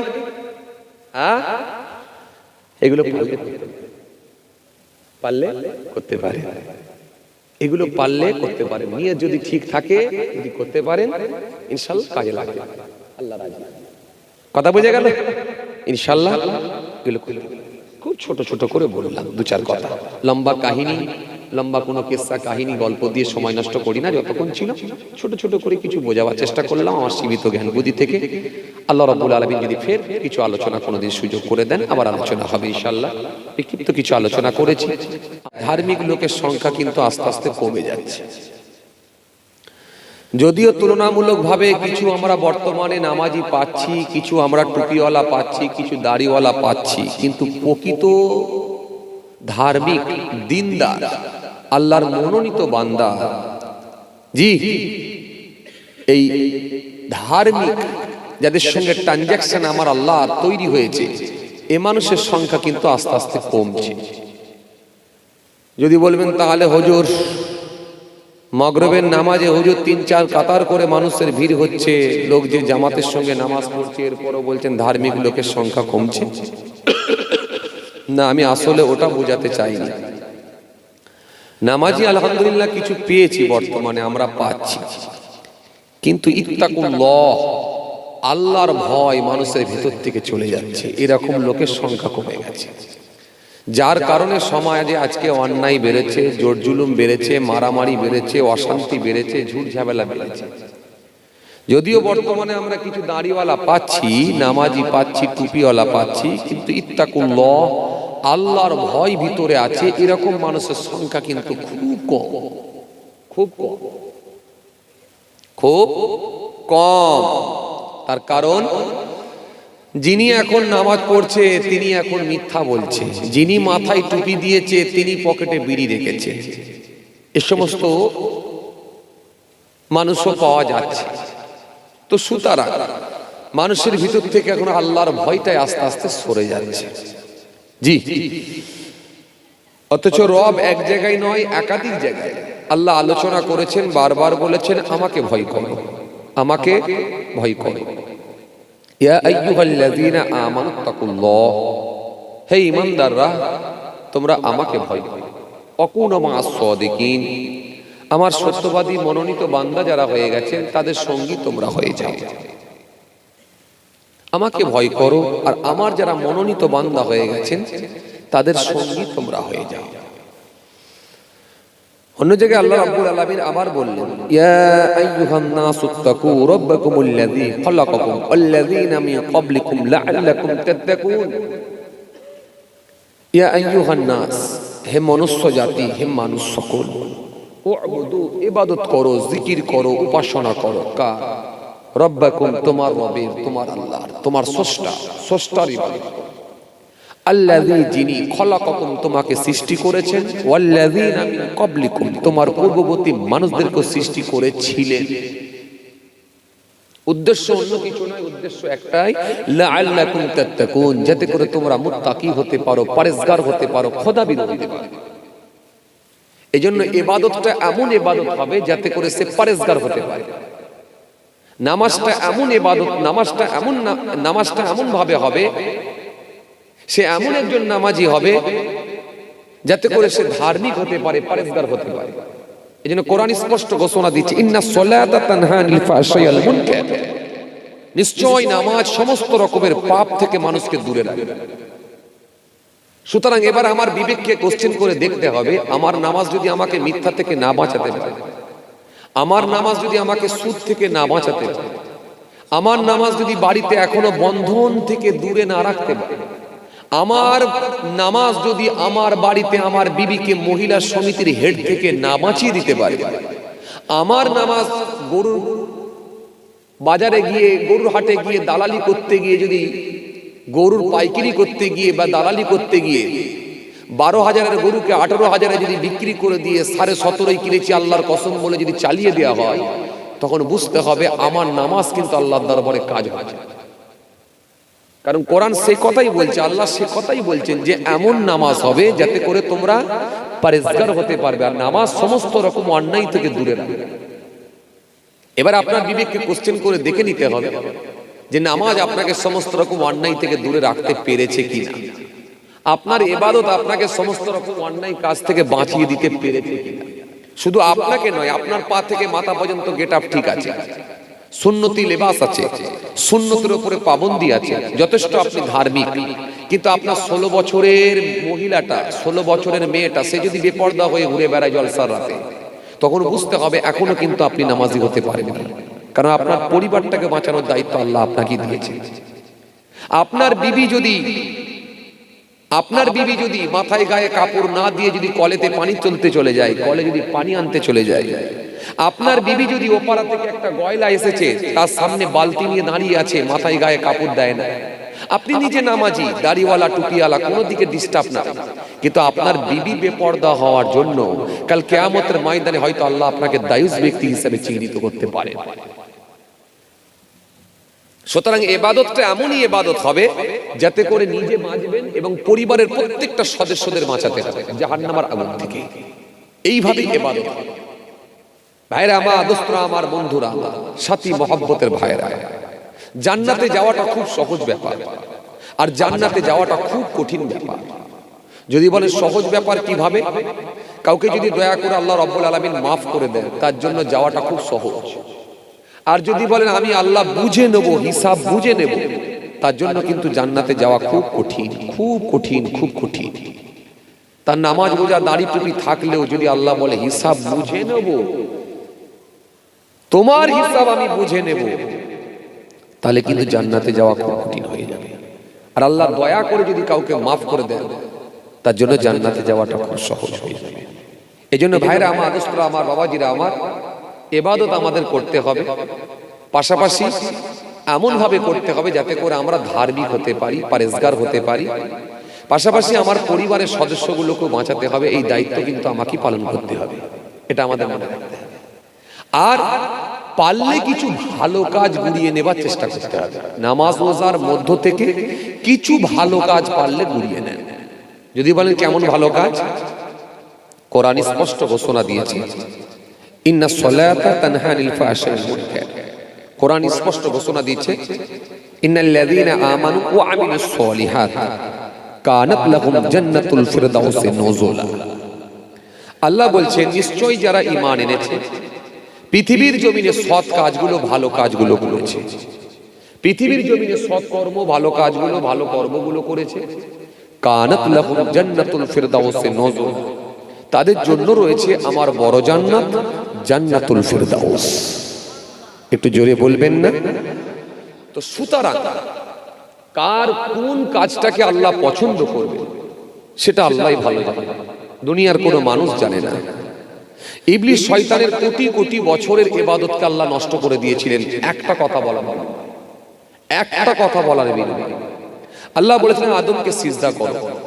আপনাদের জানা আছে এ ওয়াজ আপনাদের জানা আছে, কোরআন এসেছে, তাফসীর যদি পড়েন আপনি পেয়ে যাবেন।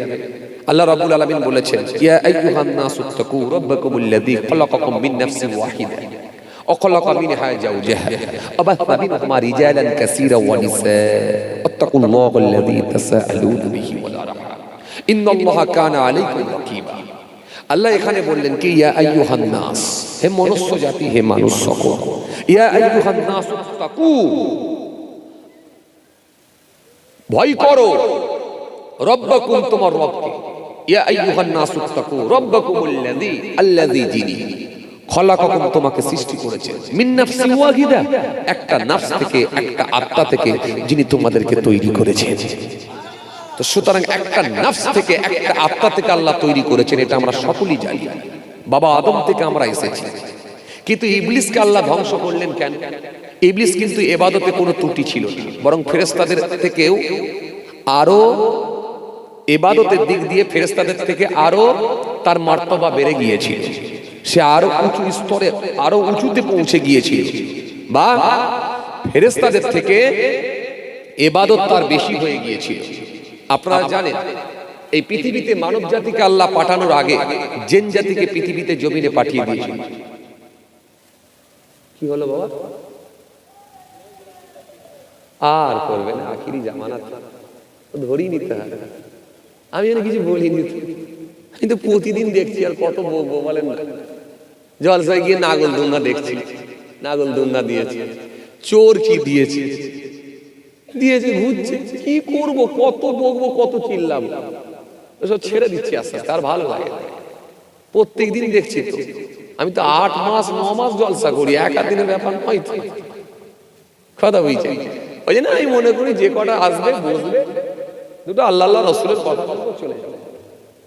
কি করব, কাকে বকবো বলেন না। এই জন্য একটা কথা তো প্রথমেই বললাম, যে আপনি আপনার বাড়ির পরিবারের সদস্যগুলোকে ঠিক করুন, আমি আমার পরিবারের সদস্যগুলোকে ঠিক করি, উনি ওনারটা ঠিক করুন, তাহলে যেন কাজ হয়। সন্ধ্যের আগে বাড়িতে বিবিকে বলুন, মেয়েগুলোকে বলুন, মা বোন বেটিগুলোকে বলুন, তোদের কি লাগবে বল, বল কি লাগবে। আমি বাপ হিসাবে বলছি, মা তোর কি লাগবে। বিবিকে বলুন, আমি তোমার স্বামী হিসাবে বলছি, কি লাগবে, পাপড়, ফুচকা, বাদাম, কি লাগবে বলো, যা লাগবে সব মগরবের আগে পৌঁছে দিচ্ছি। কিন্তু শর্ত একটা থাকবে, বাড়ির বাইরে, বাড়ির বাইরে যাবে না। এই প্যান্ডেলে জলসা শুনতে আসতে হবে না, সব ভাঁওতাবাজি, সব বদমাইশি। জলসা শুনতে আসবে, ওরা থাকে এখানে বসে থাকে, সারা বাজারে ঘুরে বেড়ায়, জলসা শুনতে আসবে। বাস্তবটা তো বলতে হবে। হ্যাঁ, 2-4টে বুড়ি তারা হয়তো বসে থাকতে পারে, যেগুলোকে বোরখা পরিয়ে আমরা নিয়ে যাই। বাসেতে উঠলে দেখেন আমরা কতটা, কি বলবো, মানে যে ভাবিটাকে বিবাহ করে নিয়ে এসছে যুবকটা, তাকে একটা নেটের শাড়ি পরিয়ে নিয়ে যাচ্ছে, আর 80 বছরের একটা বুড়ি তার দাদিকে তাকে বোরখা পরিয়ে নিয়ে যাচ্ছে। তারপর বুঝতে পারছেন সমাজ মানে চোখ কার দিকে যাবে বলুন তো?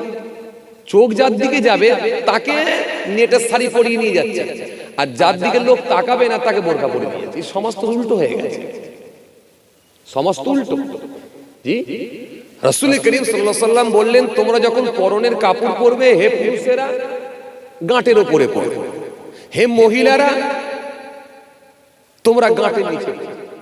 আর আজকের দিনে আমরা দেখতে পাচ্ছি পুরুষরা গাঁটের নিচে পড়ছে, মহিলারা গাঁটের উপরে পড়ছে।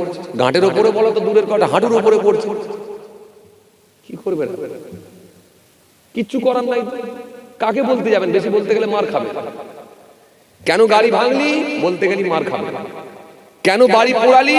বলতে গেলি মার খাবে। কেন বাড়ি পোড়ালি? বলতে গেলি মার খাবে। কেন তুই লটারির দোকান করেছিস? বলতে গেলি মার খাবে। এই জন্য রাসূলুল্লাহ বলে দিয়ে গেলেন প্রতিবাদের ধারা 3 রকম। আমি এগুলো ভাবি যখন হাদিস কোরআন গুলো পড়ি, আর মাঝে মাঝে এগুলোকে নিয়ে বাস্তবের সঙ্গে মেলায় আর ভাবি, ওহ আমার নবী কত দূরদৃষ্টি সম্পন্ন একজন মানুষ ছিলেন, কত দূরদৃষ্টি সম্পন্ন একজন মানুষ ছিলেন আমার নবী। ১৫০০ বছর আগে আল্লাহ তিনার কি জ্ঞান দিয়েছিলেন যে ১৫০০ বছর পরের চিত্রগুলো সব তিনার চোখে ভেসে উঠছে। আল্লাহু আকবার। আমার নবী বললেন প্রতিবাদের ধারা 3 রকম। যখন কোনো অন্যায় কাজ হবে ডাইরেক্ট হাত দিয়ে প্রতিবাদ, ডাইরেক্ট। সুদের একটা, মদের একটা দোকান হয়েছে, ডাইরেক্ট হাত দিয়ে প্রতিবাদ। লটারির দোকান হয়েছে, ডাইরেক্ট হাত দিয়ে প্রতিবাদ। ডাইরেক্ট তাহলে সেটাকে মুখ দিয়ে প্রতিবাদ যে ভাই এটা অন্যায় করছিস, এটুকু বল। এটাও যদি না পারো, নবী আবার একটা অপশন দিচ্ছেন, এটা যদি না পারো তখন সেটাকে তুমি ঘৃণা মনে করে সরে এসো। এবার আপনি বাস্তবে মেলান, একটা লটারির দোকান হয়েছে, ডাইরেক্ট গিয়ে তার টেবিলটাকে উল্টে দিতে পারবেন আপনি? বর্তমানে বলেন বাবা, একটু কথা বলেন, পারবেন? পারবেন না। চামড়া থাকবে না, কারেক্ট কথা, কারেক্ট আনসার, চামড়া থাকবে না। ঠিক, চেয়ারটা ভেঙে দিতে পারবেন? মদের দোকান ডাইরেক্ট হচ্ছে, আপনি গিয়ে ওখানে যদি ডাইরেক্ট হাত দিয়ে বলেন ভেঙে উড়িয়ে দেবো, পারবেন? সে বলবে চামড়া খুলে নেবো, লাইসেন্স করে মদের দোকান করছি। বেশি কথা বললে পিঠের চামড়া গুড়িয়ে থানা, কোথায় এখানে হারোয়া থানায় ঢুকলে। তাহলে হাত দিয়ে প্রতিবাদ করার কোনো জায়গা নেই। এবারে জবান দিয়ে যদি মিষ্টি সুরে বলে দেখেন যে ভাই এটা অন্যায় করছি, সেটা ঠিক না, এটা ঠিক না, এই মদের দোকানটা করিস নি, একটা নোংরামও বেড়ে যাবে, একটা অশ্লীল পরিবেশ তৈরি হবে। আমরা এখানে ছোট্ট একটা মসজিদ আছে, পাশে একটা মক্তব আছে, পাড়ার ছেলেরা বাচ্চারা সব কোরআন শরীফ পড়ে, মহিলারা সব থাকে, এখানে একটা নোংরামও বেড়ে যাবে, অশ্লীল কথাবার্তা বলবে, গালাগালি করবে, মদের দোকানটা এইখানটা করিস নি, অন্য জায়গায় করব। এটা মুখ দিয়ে বলার একটা সুযোগ আছে, কিন্তু সেটা মানতেও পারে, নাও পারে। আবার এমন একটা ব্যাপার আছে যে সেই জায়গায় আপনি আপনার মুখ দিয়েও বলতে পারবেন, মুখ দিয়ে বললেও চলবে। রাসূল এই জন্য আর একটা অপশন দিলেন, যখন দেখবেন হাত দিয়ে আর মুখ দিয়ে কিছুতেই হচ্ছে না, তখন তুমি ঘৃণা মনে করে সরে এসো। এখন সেই অপশন, তৃতীয় নাম্বার, এই পদ্ধতি এখন আপনাকে আমাকে অবলম্বন করতে হবে। আপনি কিছু বলতে পারবেন না, ডাইরেক্ট এসে আপনার ঘর ভেঙে দিচ্ছে, কিছু বলতে পারবেন না। মুদিখানা দোকানে ধার খেয়ে পয়সা দেয়নি, তাও কিছু বলতে পারবেন না, কেন হাতে ঝান্ডা আছে, পিছনে লোক আছে, খেতেই পারে, তার অধিকার আছে, তার অধিকার আছে, কিচ্ছু করতে পারবে না। তো সুতরাং ১৫০০ বছর আগে যা নবী বলে গেছে সব মিলছে। এই জন্য আপনাদেরকে আমি প্রথমে একটা কথা বলে দিয়েছিল, কিচ্ছু দিকে দেখবেন না, মাচায় বসা বন্ধ করে দেন। চায়ের দোকানে যদি যান, এক কাপ চা খাবেন, সময় নষ্ট করবেন না, চা খাবেন, বেরিয়ে যাবেন। কারণ এটা ফিতনার সময় চলছে, ফিতনা আপনি করবেন না, কিন্তু ফিতনা আপনাকে ছাড়বে না, এটা সেই সময় চলছে। সুতরাং চায়ের দোকানে যদি যেতে হয়, ২-৪ ঘন্টা ধরে যদি বসে থাকেন, জানবেন আপনার নামাজ, দাঁড়ি, টুপি কিচ্ছু কাজ হবে না, আল্লাহ তাআলা এটা মনে রাখবেন। চায়ের দোকানে যদি যেতে হয়, এক কাপ চা খাবেন, কোনো কথা না বলে বেরিয়ে আসবেন। মাচায় বসবেন না, চায়ের দোকানে বসবেন না, কিলাব ঘরে বসবেন না। সময় যদি পান, বাড়িতে বসে বসে পীর আউলিয়া কেরামদের একটু জীবনীগুলো পড়ুন, একটু কোরআন শরীফ পড়ুন, মসজিদে গিয়ে একটু জিকির করুন। এটা এমন একটা সময় চলছে, পাকাল মাছের নাই চলতে হবে, গায়ে যেন কাদা না লাগে। আর নিজে বাঁচুন, পরিবারের সদস্যগুলো কোন সদস্যের মধ্যে ডিস্টার্ব আছে খুঁজে বের করে তাকে বাঁচাবার চেষ্টা করুন। এটা হবে আপনার দায়িত্ব। আর আপনি আর আমি আপনাদেরকে কিছু জিনিস দিয়ে যাচ্ছি, পারলে যদি এগুলো এর সাথে সাথে একটু লাগাতে পারেন আপনার উপকারে আসতে পারে। কেন আল্লাহ রাব্বুল আলামিন বলেছেন, ইন্নাল্লাযীনা আমানু ওয়া আমিলুস সলিহাত কানাত লাহুম জান্নাতুল ফিরদাউসি নুজুলা। নিশ্চয় যারা ঈমান এনেছে, পৃথিবীর জমিনে ভালো কাজ করেছে, এই ভালো কাজ তাদের জন্য রয়েছে আমার জান্নাতুল ফিরদাউস। জোরে বলবেন না? সুতরাং এই ভালো কাজ কিছুটা অন্তত তুলে নেবার চেষ্টা করুন। বলবেন ভালো কাজ কি তুলবো? জুম্মার দিনে মসজিদে গেলেন, নামাজ পড়তে গেলেন, মসজিদে নামাজ পড়লেন, মসজিদে নামাজ পড়লেন, সুন্নত নামাজগুলো পড়লেন, সুন্নত পড়ে নিয়ে যখন বাইরে বেরিয়ে আসছেন, হঠাৎ করে দেখতে পাচ্ছেন যে একটা কম্বলওয়ালা ফেরিওয়ালা, বোঝেন তো আপনারা? হ্যাঁ হ্যাঁ, ফেরিওয়ালা, কম্বলওয়ালা, একটা কম্বলওয়ালা কি একটা কি বলবো, বাসন্তীওয়ালা যারা বিক্রি করে এইরকম একটা ফেরিওয়ালা সাইকেলটা আম গাছের কাছে ঠেক দিয়ে রেখেছে। আপনি দেখলেন সেও বেরিয়ে সাইকেলটা ধরতে যাচ্ছে, আর আপনি জুম্মার নামাজ পড়ে বেরোচ্ছেন। কম্বলওয়ালার দিকে তাকালেন, তাকিয়ে বললেন আসসালামু আলাইকুম। উনি বলেন ওয়া আলাইকুম আসসালাম। যেহেতু তার মুখে দাঁড়িয়ে আছে একজন নামাজি, আপনি অবশ্যই সালাম দিতে পারেন। আর এই সিস্টেমটা আমার রাসূলুল্লাহ শিখিয়েছেন, সালাম দিয়ে তোমরা কথোপকথন শুরু করো। আমার নবী ১৫০০ বছর আগে শিখিয়েছেন। হাদিস পাকের মধ্যে আছে রদ্দুস সালাম ওয়া ইয়াদাতুল বারিস ওয়া ইত্তিবাউল জানাইজ ওয়া ইজাবাতুদ দাওয়াত ওয়া তাসবিতুল আতিফ। আল্লাহ রাসূল বলেন একটা মুসলমানের উপরে 5টা হক আছে। অপর হাদিসের মধ্যে এসেছে 6টা হক আছে, আর এই হাদিসের মধ্যে এসেছে 5টা হক। প্রথমে বলা হয়েছে রদ্দুস সালাম, প্রথমে দেখলি তোমরা সালাম দেবে। আর সালাম দেওয়ার প্রচলন, সালাম দেওয়ার সিস্টেম আজকে নয়। বাবা আদম আসলামকে আল্লাহ রাব্বুল আলামিন যখন সৃষ্টি করেছিলেন, তৈরি করেছিলেন, 40 বছর বাবা আদম আসলামকে আল্লাহ তার স্ট্রাকচার তৈরি করে জমিনের উপরে শুইয়ে রেখেছিলেন। আদম আসলামের মধ্যে যখন রূহ দেওয়া হয়েছিল, আত্মা দেওয়া হয়েছিল, আদম আসলাম উঠে দাঁড়িয়ে সর্বপ্রথম একটা হাঁচি দিয়েছিলেন। হাঁচি বোঝেন তো? হ্যাচ্ছ, হাঁচি দিয়েছিলেন।